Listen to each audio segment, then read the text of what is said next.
All right, happy belated Halloween Tuesday. So before I continue and you guys start making your comments of what I'm going to say at the beginning, watch the whole video instead of making comments about me condoning violence. So here we go. So Paul Pelosi was attacked on Friday.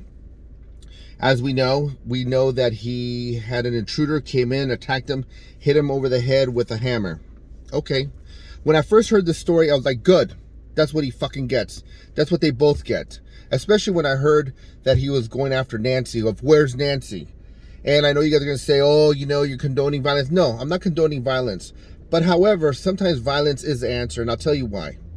She is one of the front runners about defunding the police department. She is the one endorsing and helping the homeless people that are a bunch of derelicts, drug addicts. She is the one that's helping fund programs that give needles to these drug addicts. Did you know that in San Francisco there is an app that you download and you look at this app to see what street has the less human feces on it so you can walk on it?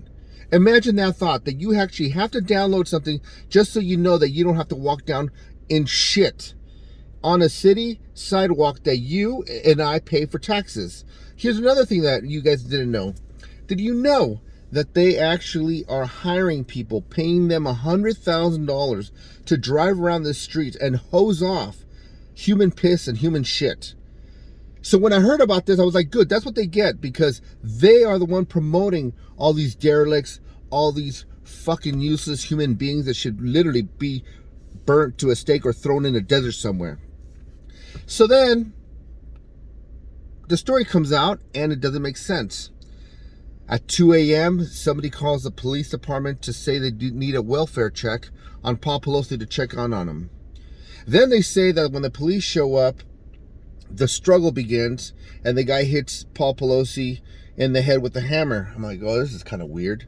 So now we're up to speed, that we know that this guy that, by the way, the far left is trying to make as a Trumpster, as a conservative, he is not.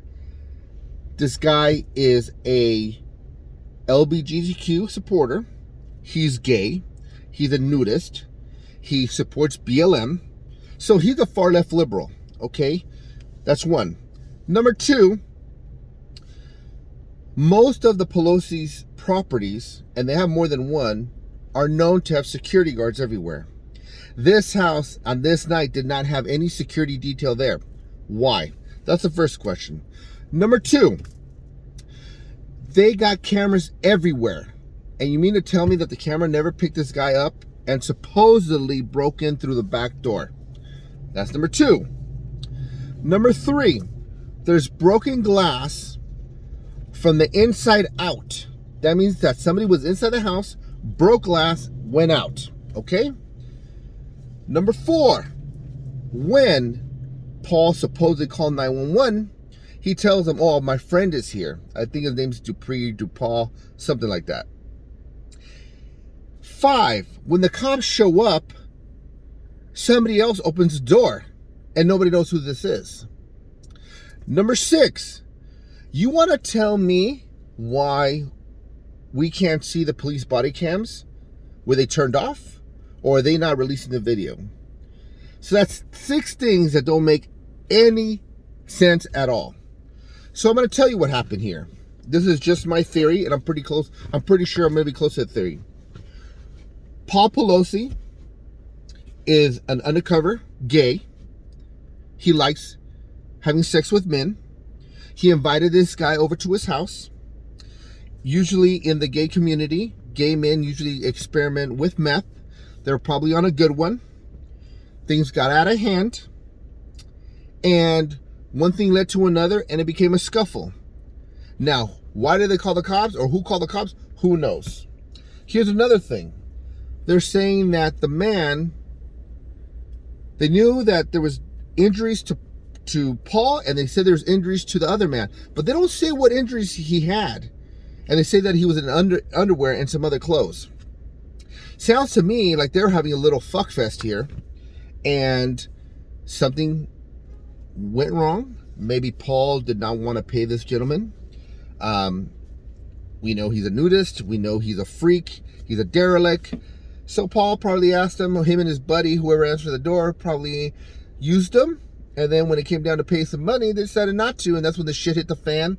Guy came out with the hammer, started swinging. And now this is all out in the open.